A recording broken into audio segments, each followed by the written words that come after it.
So I mean, bouncing off of this new Spider-Man movie, I mean, the success of Spider-Man No Way Home has just blown me away because I've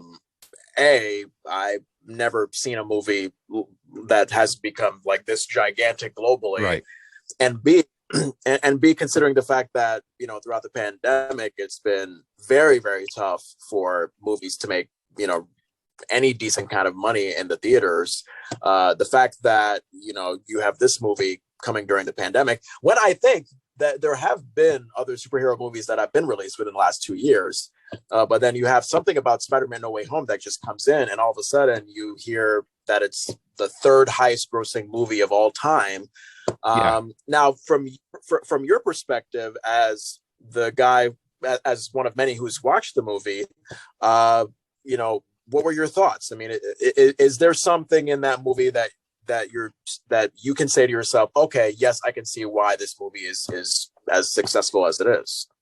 Yeah, and the great thing is we can talk about this now. It's been out so long, I don't have to say spoiler warning anymore. So excuse me. So the thing that I loved about the movie is that it was a chance at redemption for Tobey Maguire.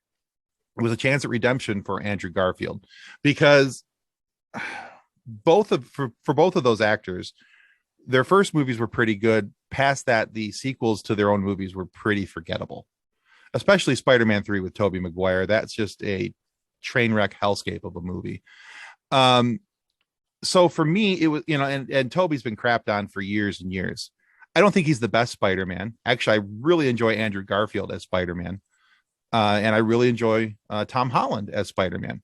So to be able to get them, all three of them, into this movie and to make it work pretty seamlessly. I mean, there's a couple little hiccup here and there, but for the most part, I thought it was a really awesome opportunity for redemption for their characters and their story arcs and the way that those things were built off of them.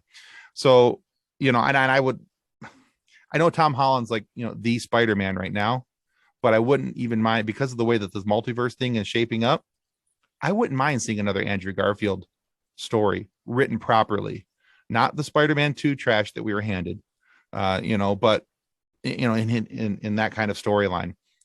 I think it's a great opportunity for that to happen. If it doesn't, no worries. But at least we got this story where it's setting off something and so perfectly, the way that it's going to hand off into Doctor Strange and the multitude of the multiverse of madness.